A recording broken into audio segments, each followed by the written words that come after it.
Hello les amis, j'espère que vous allez bien. Bienvenue dans ce nouveau vlog. Et pour bien le commencer, on va débuter avec un retour de lecture de mes deux dernières lectures, à savoir L'aveuglement de José Saramago. J'en ai parlé dans mon dernier vlog.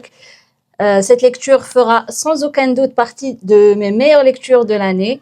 J'ai vraiment adoré la plume de cet auteur qui est à la fois poétique, philosophique et très social aussi. Il y a dans cette lecture énormément de réflexions qui résonnent encore aujourd'hui, notamment autour de la dignité humaine, de la violence, de la solidarité, mais aussi sur comment une société s'organise face à une catastrophe. C'est une lecture que j'ai terminée il y a quelques jours et qui continue à m'habiter encore. Je trouve que il y a une question centrale que moi, en tout cas, j'ai le plus ressenti comme étant vraiment centrale, c'est sur la question de l'organisation, comment une société peut s'organiser, comme je l'ai dit, face à une catastrophe, mais surtout comment une organisation peut faire naître solidarité ou domination, selon qui organise, selon quelles règles, etc. Et je trouve que cette question résonne vraiment encore aujourd'hui. Et voilà, j'ai trouvé ça extrêmement intéressant.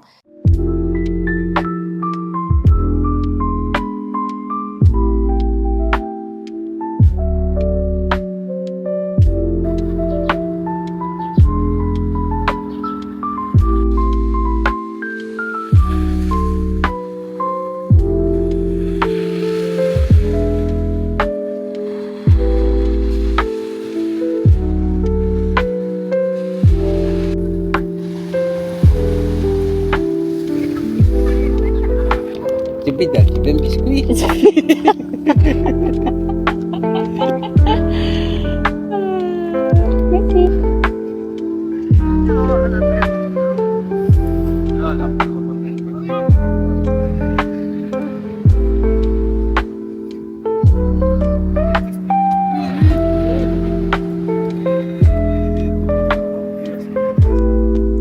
J'ai terminé récemment La chatte de Colette dans cette magnifique édition. Le chat sur la couverture, enfin, bon, c'est une femelle, mais elle ressemble énormément à notre chat.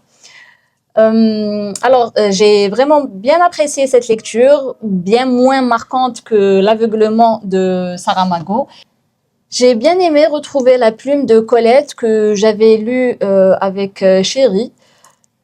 Je trouve qu'elle a une plume assez dénudée, sans fioriture, mais qui, malgré ça, en fait, elle pose des décors par moments que je trouve assez oniriques. Il y a notamment certaines descriptions de paysages, notamment de jardins, que j'ai trouvé très jolies, sans être pompeuses.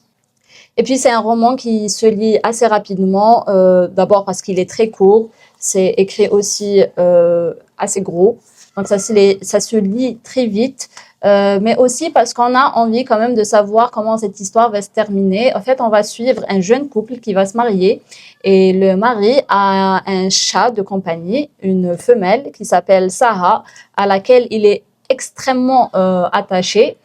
Et puis, on va suivre les premiers jours de ce couple, les premiers jours, premières semaines, premiers mois de ce couple, où va naître une jalousie du côté de la femme envers cet animal qui est extrêmement apprécié par le mari. Et il va s'en suivre quelques rebondissement, je vous en dis pas plus parce qu'il est très court, donc je vous laisse découvrir si vous avez envie de le découvrir. C'était agréable à lire, assez, je peux pas donner d'adjectif parce que ça pourrait être spoilant, mais bon, la fin, elle était un peu, pas la toute fin, mais peut-être ce qui va se passer était un peu dur à lire, mais bon. Et en ce moment, je suis en train de faire une relecture de L'Art de la joie de Sapienza, que j'ai lu, que j'ai découvert l'année dernière et j'avais adoré ce roman. Je fais la relecture dans le cadre du book club de Le Livre Hostile, la chaîne Le Livre Hostile. Enfin, c'est un livre dont je vous ai parlé dans ma vidéo Désacraliser les monuments de la littérature. C'est un gros bébé. mais qui se lit extrêmement vite. C'est un page turner, tellement c'est bien écrit, tellement tout est bien amené. En fait, on va vraiment suivre notre protagoniste qui est Modesta. On va la suivre sur des décennies, durant toute sa vie. Et ce qui est génial dans ce livre, c'est que vraiment, on va vivre toutes les tous les événements de sa vie, mais notamment les événements historiques vus par ce que vit aussi Modesta. Mais on va suivre ces événements par le biais du ressenti de Modesta, parce qu'elle écrit réellement des souvenirs, donc elle replonge dans ses souvenirs. Et ce qui est intéressant, c'est qu'elle brouille vraiment la frontière entre souvenirs, création, invention, etc. Et donc, on va vraiment basculer entre ce qui est réel et ce qui est un peu imaginé, fabulé, etc. Et moi, pour cette relecture, ce qui me saute aux yeux et qui m'a sauté aux yeux aussi lors de la première lecture, mais je me suis vraiment intéressée et arrêtée sur le style de Sapienza et aussi ce que ce style procure chez nous, cette envie, cette soif d'écriture. Mais durant cette seconde lecture, je me suis vraiment attardée sur ce principe de mémoire et comment Modesta, notre protagoniste, comment sa mémoire, elle se base vraiment sur l'émotionnel. Et du coup, on va tout vivre, tout suivre à travers ce qu'elle a ressenti. Et puis, il y a beaucoup d'éléments que j'aimerais bien peut-être décortiquer durant cette seconde lecture pour peut-être vous en faire part, à voir si c'est faisable. Donc voilà, en ce moment, je suis en train de relire ce gros bébé qui, à mon sens, est vraiment une lecture à faire ne serait-ce qu'une seule fois dans sa vie. Tellement, en fait, c'est une œuvre qui est riche sur plusieurs plans, sur le plan narratif, sur le style, sur le plan stylistique, sur le plan historique, sur l'émancipation même de la femme, vraiment sur beaucoup de plans. Je trouve ce livre génial.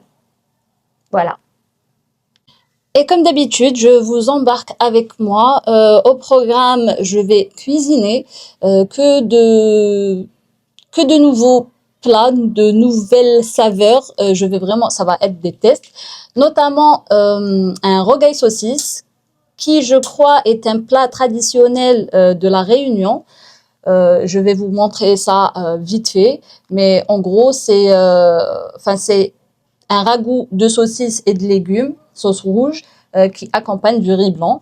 Et comme la dernière fois, un ami à nous a dit que un de ses plats préférés, c'est le riz en sauce. Donc, je pense que je vais m'embarquer dans ça, faire du riz et différentes sauces. Peut-être essayer de faire des sauces un peu indiennes, même si j'ai pas toutes les épices qu'il faut, mais bref.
On va recevoir cet ami qui est Sadaq. Vous l'avez déjà aperçu lors du premier vlog que j'avais posté il y a quelques jours.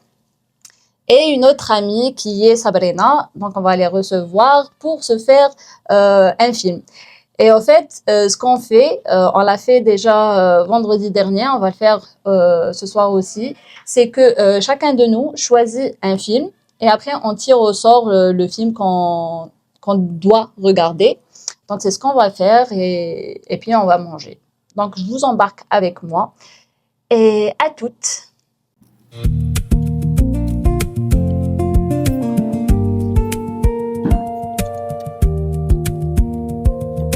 Khalil, tu es content là? Oh non, mais sérieux!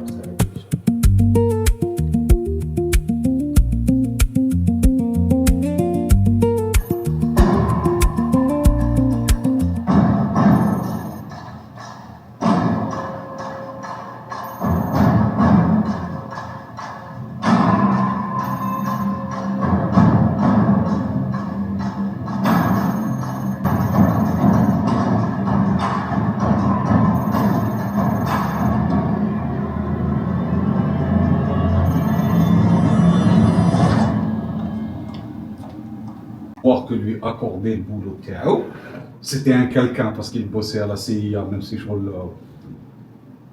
en bas de l'échelle. Oui, exactement. On a tout le film, on croyait qu'il est quelqu'un Ouais. de haut grade. Après, on a grade 3, mais les informations aussi, allez, je goûte le capitalisme parce que l'architecture, c'est surtout c'est un film qui se base sur les plans larges. On voyait les maisons, et tout, on voyait le luxe dans lequel vivait la majorité. Les cafés, les restaurants, C'est ça, le luxe dans lequel ils vivaient la majorité des personnages.